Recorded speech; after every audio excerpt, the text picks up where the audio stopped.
से बोलिए सियावर रामचंद्र की जय। बाबा गोस्वामी तुलसीदास जी कहते हैं कि यदि तू भीतर और बाहर दोनों ओर उजाला चाहता है, दिव्य प्रकाश को पाना चाहता है, तो मुख रूपी द्वार की जीवा रूपी दहेली पर राम नाम रूपी मणि दीपक को रख। ये मणि दीपक है। देखिए, दीपक और मणि दीपक में क्या अंतर है? दीपक जो होता है उसको जलने के लिए कोई सहारे की जरूरत होती है, तेल की जरूरत होती है, बत्ती की जरूरत होती है, तभी वो प्रकाशित करता है। लेकिन मणि ऐसा दीपक है जो स्वयं प्रकाशित है, उसको किसी के सहारे की जरूरत नहीं है, जहां रख दो वहां पर वो प्रकाश फैल जाता है। तो कहते हैं कि राम नाम मणि की तरह दीपक है। दीपक है लेकिन मणि की तरह है, और इसको अगर हम अपने जीव के ऊपर धारण कर लें, अपने अंतर मन में धारण कर लें, अपने हृदय में धारण कर लें, तो हमारा अंदर भी प्रकाश कर देता है, बाहर भी प्रकाश कर देता है। या कि वो हमारे अंदर परमात्मा है जो निवास कर रहा है, उसका भी अवलोकन करा देता है, और बाहर रूप में जो साकार रूप में जो ब्रह्म कैसे रम रहा है, इसका भी वो प्रकाशित कर देता है। तभी तो बाबा गोस्वामी तुलसीदास जी कहे हैं कि सिया राम में सब जग जानी। सारे जगत में प्रभु श्री राम को वो दर्शन कर रहे हैं बाहर रूप में, और अंतर मन में भी वो परमात्मा को, उसके वास्तविक रूप को समझ पा रहे हैं। यानी कि जब तक से मनुष्य जीवात्मा और परमात्मा, परमात्मा और जीवात्मा की एकता को नहीं समझ पाता है, तब तक से उसका जो है सही पुरुषार्थ नहीं माना जाता है धरती पर। तो हमें जो है पर अंदर जो परमात्मा जो है और बाहर रूप में जीवात्मा, तो जीवात्मा में आत्मा को केवल पहचानना, आत्मा और परमात्मा ये दोनों का एकता स्थापित करने के लिए जीव भाव जो है उसको अलग करके इस आत्मा और परमात्मा को देख लेना, ये अंदर बाहर के प्रकाश है। तो ये कब होता है?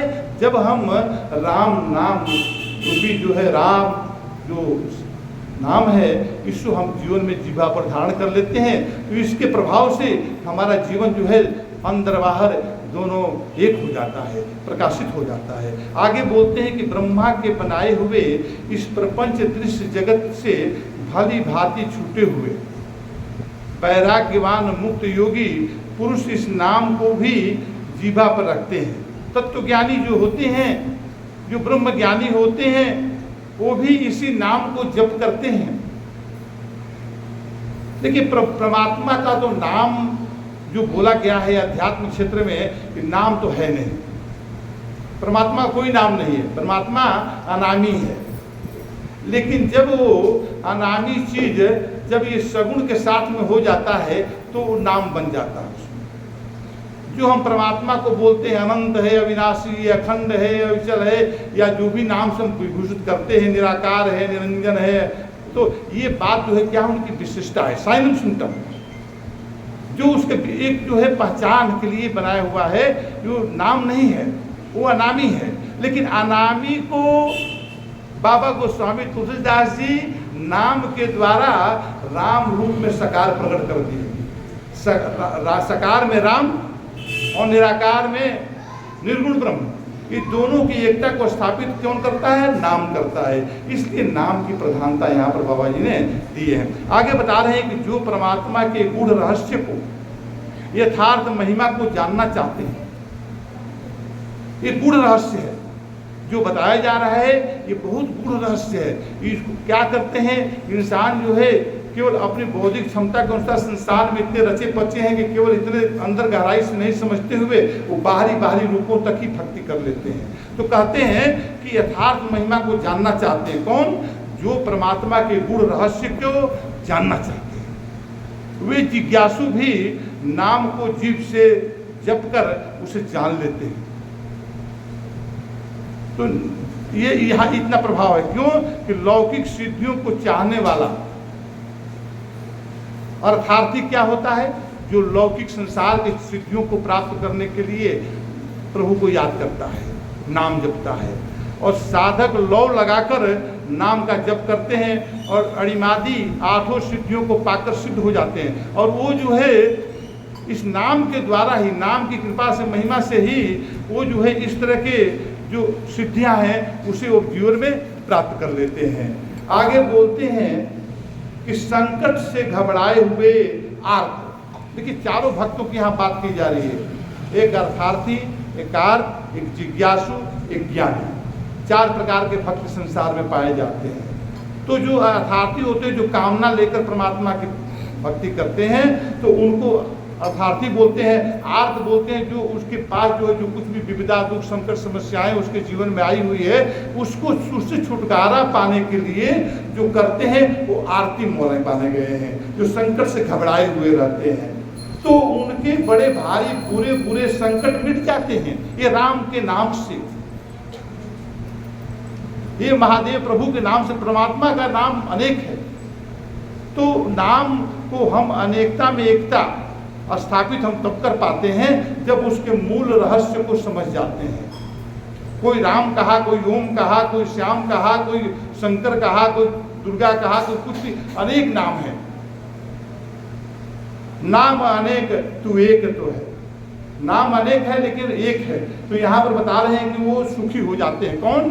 जो आरती होते हैं, जो दुख संकट से भगवान को याद करते हैं, उनके नाम को स्मरण करते हैं, वो जो है सुखी हो जाते हैं। आगे बोलते हैं कि जगत के 4 प्रकार के अर्थार्थी, यानी कि धन आदि के 4 में भजने वाले, आर्त संकट की निवृत्ति के लिए भजने वाले, जिज्ञासु कौन कहलाते हैं? जो भगवान को जानने की इच्छा से भजने वाले, जैसे मीरा हुई, जैसे अन्य महापुरुष बहुत से हुए जो भगवान के जानने के लिए जिज्ञासु बने।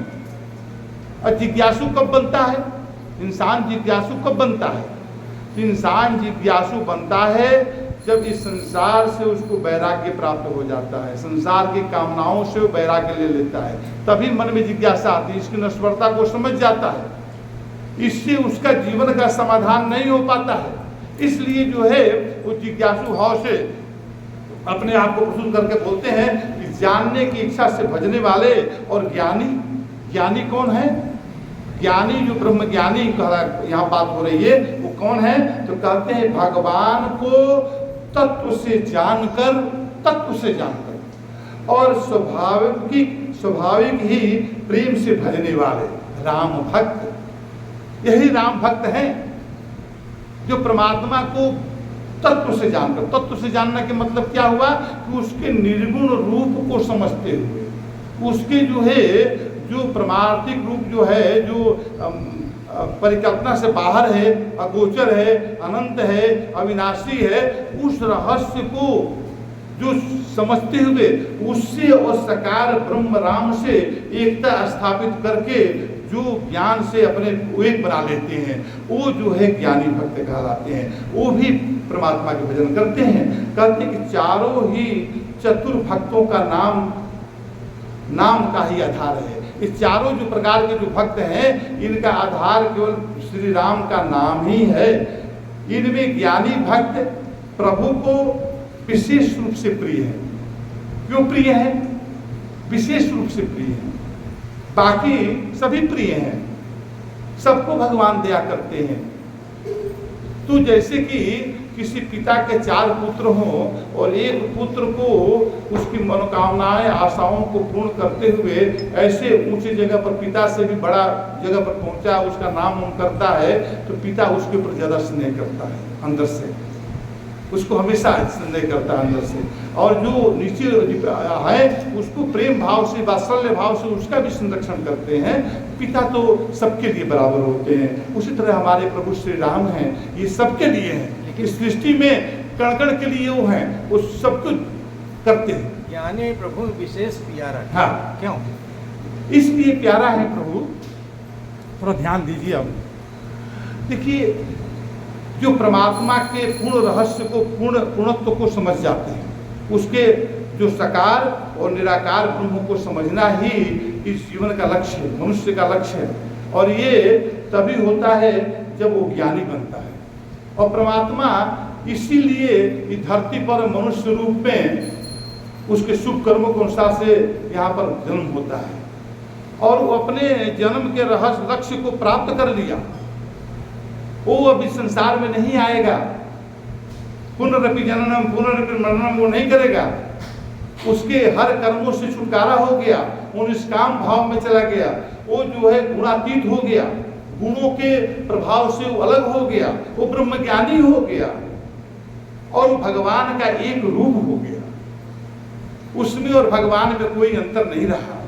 इसलिए ज्ञानी प्रभु को प्यारा है, प्रभु का ही रूप बन जाता है।